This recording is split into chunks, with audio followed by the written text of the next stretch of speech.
Hey, Boehner, you want this shot of whiskey? There's a bloody bullet in it. Yeah, but it's free. Cheers!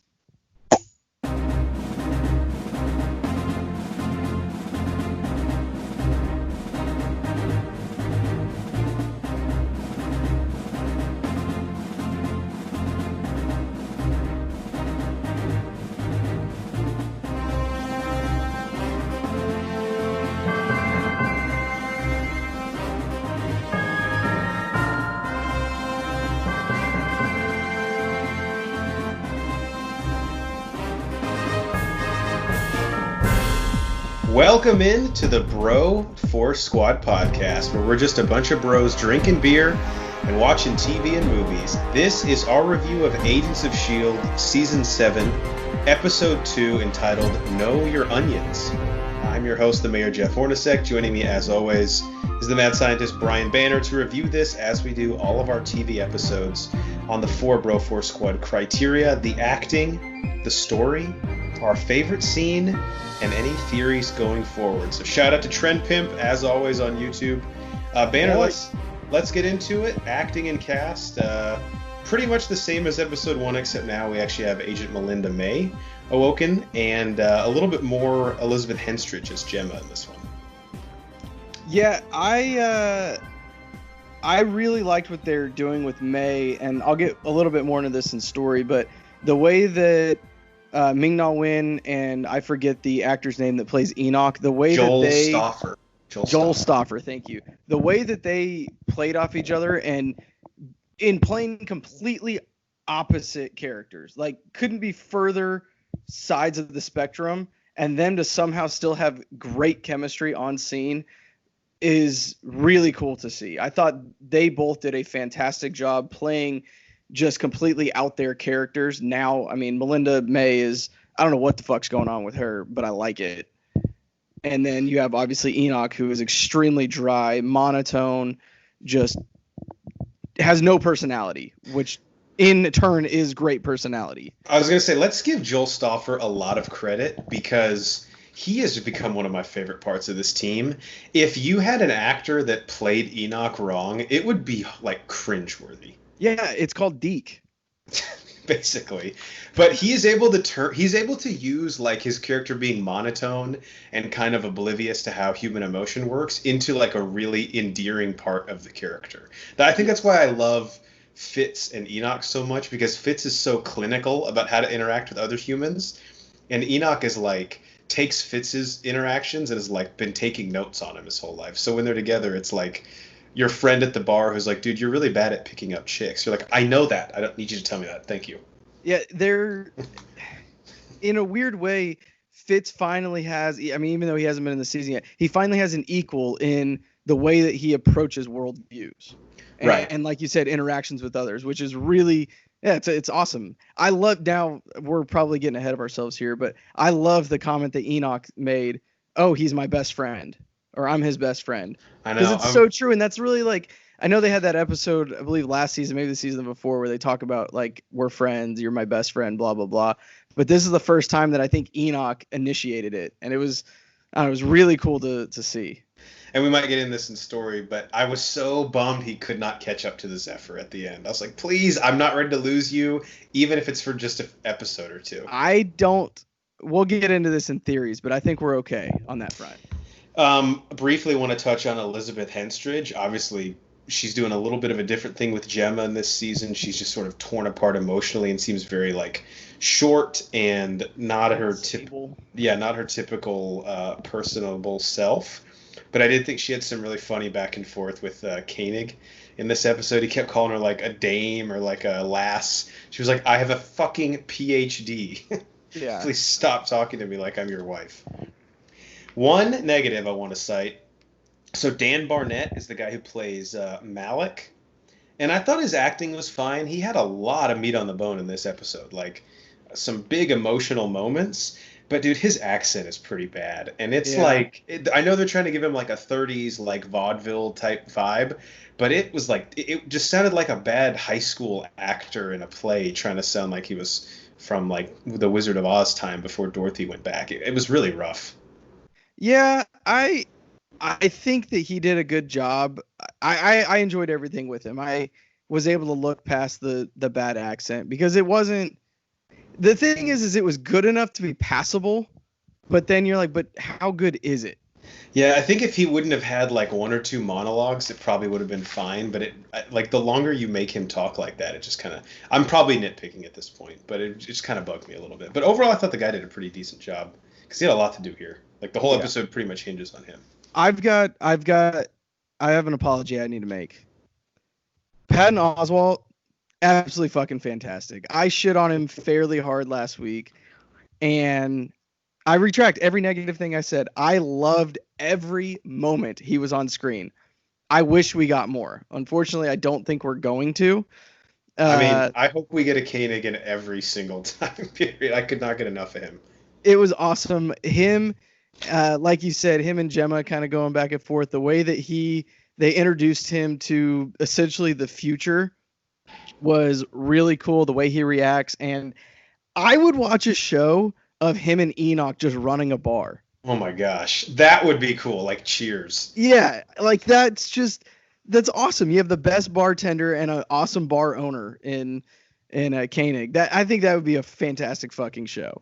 And Enoch would be the type of guy like he has nothing else going on in his life, so if you need him to like cover one of your shifts, he's probably good. And all his friends are not from this time period anymore. Yeah, he doesn't have a whole lot going on these days. Yeah. All right, on to the story. So the synopsis is with the identity of the timeline unraveling thread revealed, the team's mission to protect him at all costs leads each agent to question their own values. And I wrote down pretty much the three things we had here was Malik delivering the ingredient for the super soldier serum, which is hard Which to you called last week. Great job. I got lucky. I mean, it wasn't too bold of a prediction, but yeah, I got lucky on that one. The SHIELD team figuring out the repercussions, like, all right, if we do this, what will happen? Because remember, Daisy was really adamant, like, dude, just fucking kill Malik, like, no one cares. Yeah. And then, of course, Enoch trying to babysit May for most of the episode, which I really enjoyed a lot. So what'd you think of what the story did here? So I loved Enoch and May's interactions in this.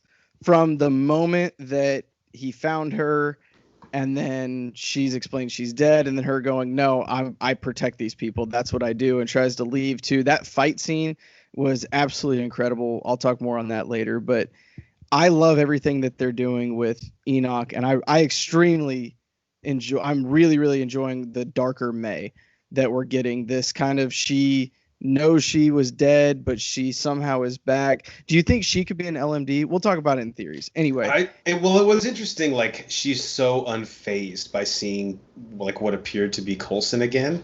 Yeah. And I think that's when Daisy was like, oh, she's fucked up. Because if May had her typical, like, emotions and saw someone that looked like Coulson after what they'd been through, she would have lost it. Yeah, I don't know. I don't know how I feel about. I like it. I like this May. May is one character that's been, I mean, they've been layers and they've built her up and she has a pretty good arc, but she's one that's been, her line has been the flattest from everybody else, I think.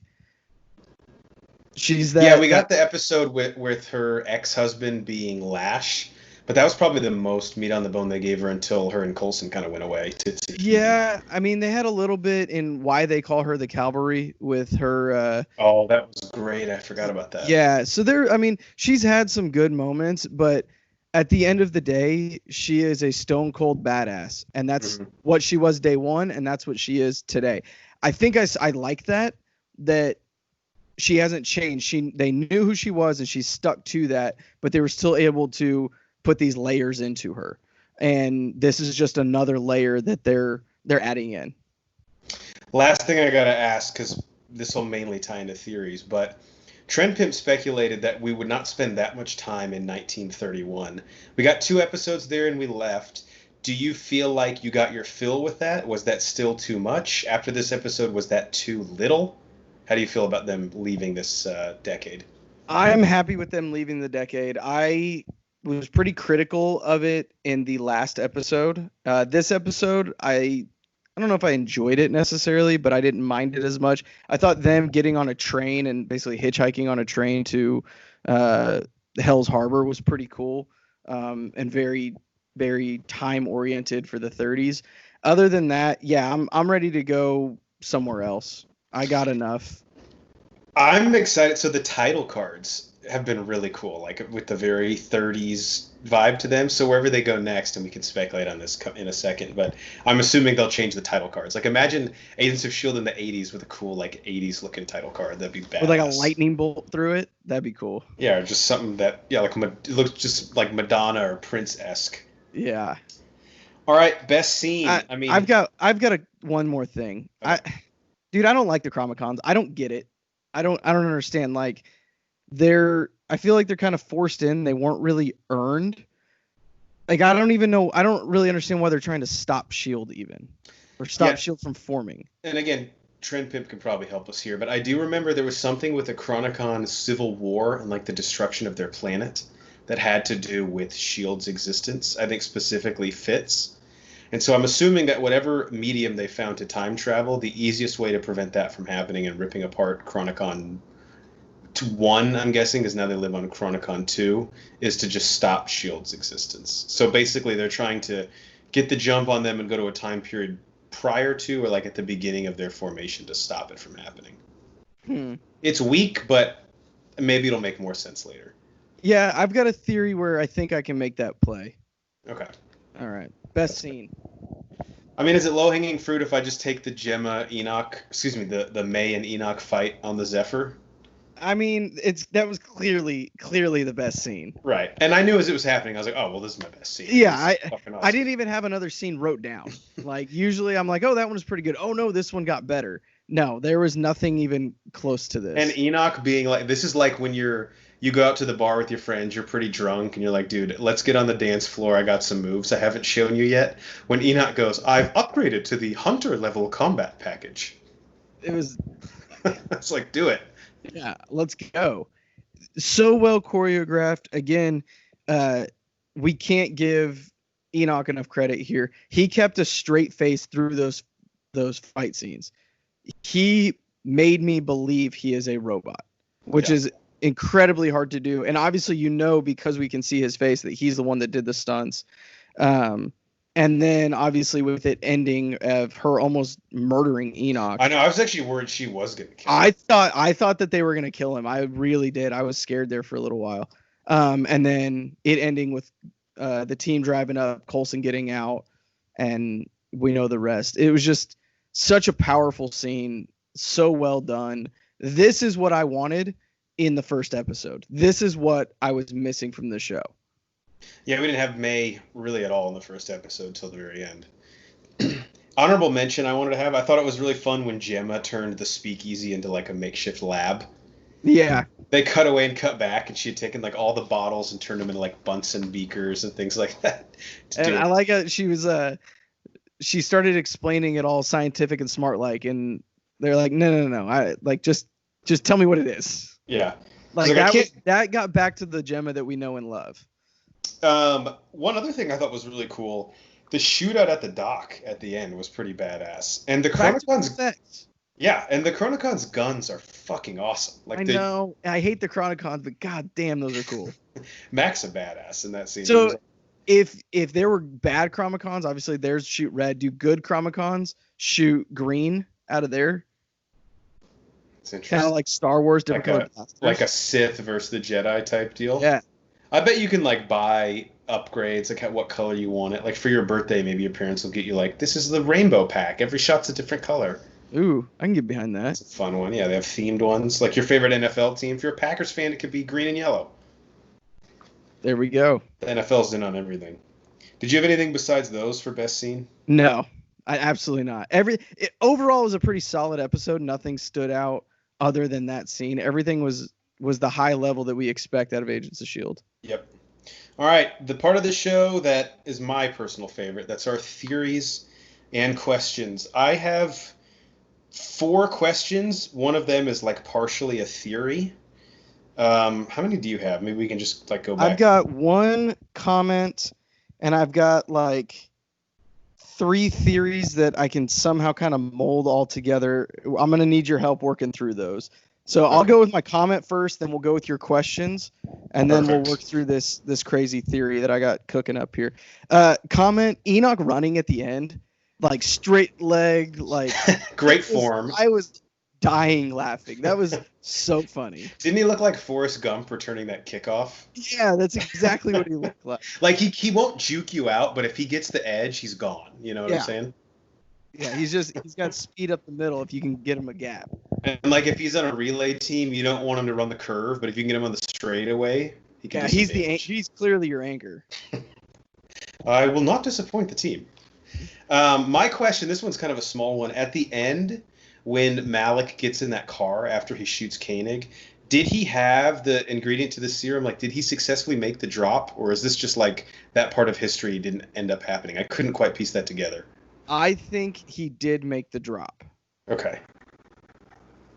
I was just wondering if that was something S.H.I.E.L.D. was going to have to try to correct in the next timeline. Like, if he wasn't able to get that part of the serum, is that going to be part of the through line going forward? Yes, I think he made the drop, but I'm not positive. If he did not make the drop, I would agree with the statement that is going to be the through line, is them correcting that mishap. And again, we don't know, not to take your thunder if this is one of your theories, but we don't know if they're jumping 10 years in the future, 40 years, or like 2 hours. You know, I doubt it'll be the last one, but we have no idea. We have no idea. Everything's on the table. All right, what do you got? Okay, so obviously Enoch was left in the 30s. Enoch cannot die, correct? I mean, he's a robot. Yeah, I can't imagine, by natural causes at least. Right. So, in theory, he's like a Honda. He can still be alive and find Fitz at any time. Yeah. So I think, and I still think that Fitz, because he was captured by the Chromacons, I think he is in the 30s with them. I think somehow Enoch is going to find and save him, and wherever we end up in the future, Enoch and Fitz are going to be there, probably at that speakeasy still. Very interesting. So, what is the plan for Fitz to get back? Because Enoch can just live till then. Do they find a way to time travel again together, or does Fitz freeze himself again like he did previously? Well, I think Fitz is with the Chromacons, and remember, they left the fight so that they can make the jump. Oh, I got you. So he's like on the ship. I think he's with them. I think he made the jump as well. Very interesting. I like that theory a lot. Okay. So. Damn. Okay. Okay. Now, is it the Chronicons or another species that had that? It was them that had that device that can like read your brain, right? Yes. That's why they couldn't see Gemma, because they read Gemma and Fitz's mind, so they knew how they think. Uh-huh. So Gemma couldn't reveal herself anywhere because they would know how she would act. Something I didn't really understand it, to be honest with you. But there was something about she couldn't be seen by the Chromacons because they read her brain. Okay, I just couldn't remember if it was Izel or the Chronicons that had that technology, but that does make sense now. Yeah. So I'm gonna dive right into this theory here, okay? So they were in the 30s. Obviously, they time traveled. I told you everything about Enoch and Fitz. I think they're gonna land in the 50s.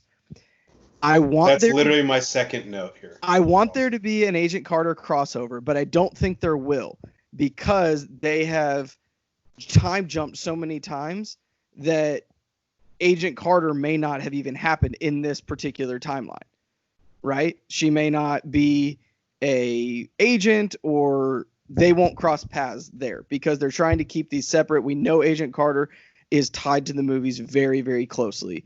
I mean, she shows up in Endgame, for Christ's sake. So I don't think we'll see her there. I think that the show as a whole is going to end up in the 90s with the Chromacons trying to stop Coulson from joining S.H.I.E.L.D.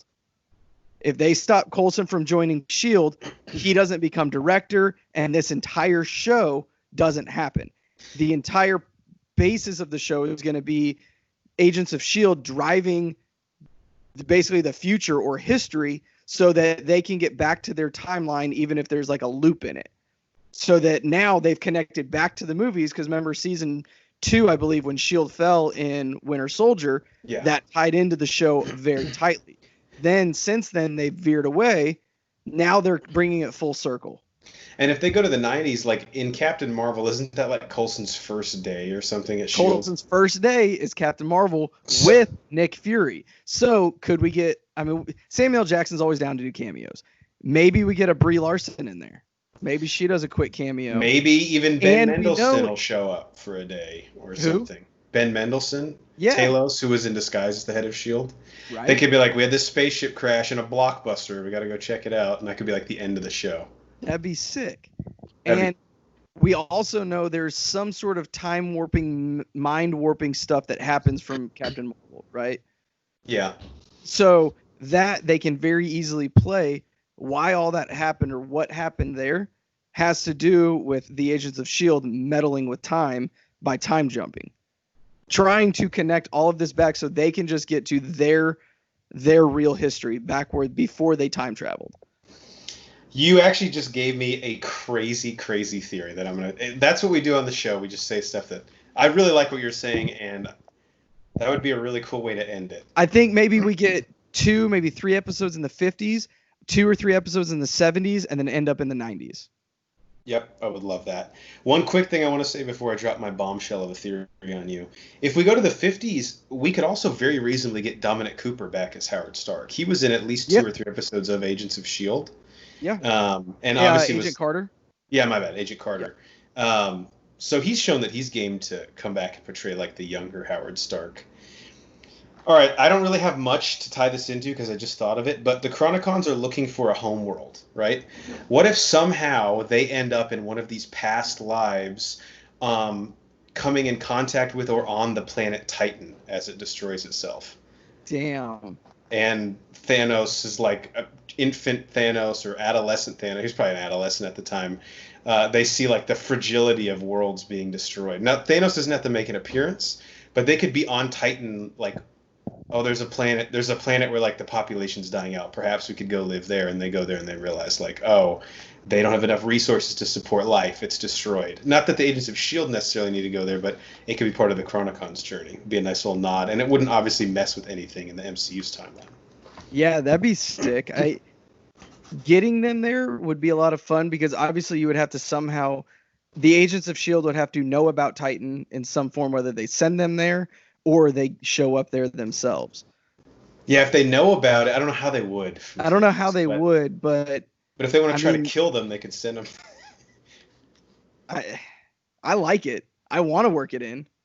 Yeah, I don't have enough there. It was something cool I thought of when you were talking about great ways to connect this to the MCU without fucking anything up. Yeah. Last thing I have, just as a question. So there were clearly some seeds planted in this one, and I have no idea where they're going, but what the fuck is going on with Yo-Yo? Is she possessed by the Shrike? Something going on? Because she didn't grab that bottle when it fell purposely, no matter what she says to Daisy. And she's not herself at all. Like, even more so than what's going on with May. There's some, like, because she's consciously making decisions to not help the team. I don't know. Maybe Daisy will kill her because she's a bad actor. She is pretty bad. It's rough. And like, I don't know what, usually like, I don't talk a whole lot about makeup and costumes and stuff like that. Cause it's not something I notice necessarily, but I noticed her makeup was really bad, all dressed up in the 30s get up. I don't know. I don't know what's going on with her. I think maybe it's like PTSD from having the Shrike. Yeah. Like, I mean, if we think about it, as much as I don't personally like her character, she's been through some fucking shit, man. She got her arms chopped off. Dude, when they like saw her in the alternate timeline and she was like locked up on the ship with both her arms just sliced away. Yeah. I was like, that's a rough Tuesday. Mac broke up with her. And then she was gonna date that other dude, and he died from a Shrike in her. Then she got attacked by a Shrike. Some people say he chose to die just so he didn't have to commit to her, but that's just a rumor circulating. Rumors. We don't like to push rumors around. That's just what I heard. Yeah, so I don't know. Again, I don't know if the Shrike is like still kind of in control and she's like an involuntary sleeper agent. But they laid the foundation, like that scene shown in the back of the speakeasy. They don't just do that stuff for no reason. Yeah, I'm afraid because I feel like they're building for her to have a bigger role, and I don't want her to have a bigger role. But I feel like something like that has to happen. I think they kind of backed themselves into a corner with her getting the Shrike into her in the last season, and now dealing with the repercussions. I mean, we only get 13 episodes this season again, right? And Agents of S.H.I.E.L.D. There's a lot. They have a lot of stuff to answer right now. There's a pretty solid track record of this show of, like, having two villains in a season. Like, one villain will usually only last the first half of the season while they set up the other one. I'm not saying that, like, Yo-Yo's going to become an anti-hero or the villain, but clearly whatever was inside of her with that Shrike is not just gone. You know, Yeah. So maybe whatever remnants are there. I don't know. A lot of potential, especially with the time jumping. All right, Banner, before we let the people go, anything else you want to add about Season 7, Episode 2? I said last week that I am just about out on this. They brought me back in. Hook, line, and sinker. They brought me back in. I'm very pleased. I was extremely disappointed with that opening episode, and they redeemed themselves. This episode was a ton of fun. They actually gave us... We actually had questions now. Legitimate questions now, which is something that I missed last week. I just like how we're at the point now in the season where we can make really insane theories and just throw up Hail Marys and maybe we'll catch one. I don't know. Yeah, I really think that them navigating history to doctor it to exactly how they want it to look so that they can get back to present time in the MCU, maybe even right before or maybe right post snap. I don't know. Damn. What if they did it right before the snap and it ends with the snap? That'd be fucking sick. There's so many ways this could end awesome. You know it's not going to, though. I have faith. All right, for the mad scientist Brian Banner, I'm the mayor Jeff Hornacek. We are the Bro Force Squad podcast. Thank you guys so much for checking us out. We will be here for all of this final season of Agents of S.H.I.E.L.D., so please check out our reviews. Subscribe to us on Apple Podcasts, Spotify, and YouTube. If you type in Bro Force Squad as 3 words, you'll find us on all of those platforms. Follow us on Twitter at Bro4Squad and check out everything that we do on our website, bro4squad.com. Till next time, Banner and I need to chase after this ship door before it closes. You know, Jeff, I'm kind of like an onion expert. I know them all. There's like yellow onion and white onion, green onions, red onions. You know, I was sweet onions. Grossed out at how much you enjoy raw onions. Like for I do love it. you need help. It's fucking sick.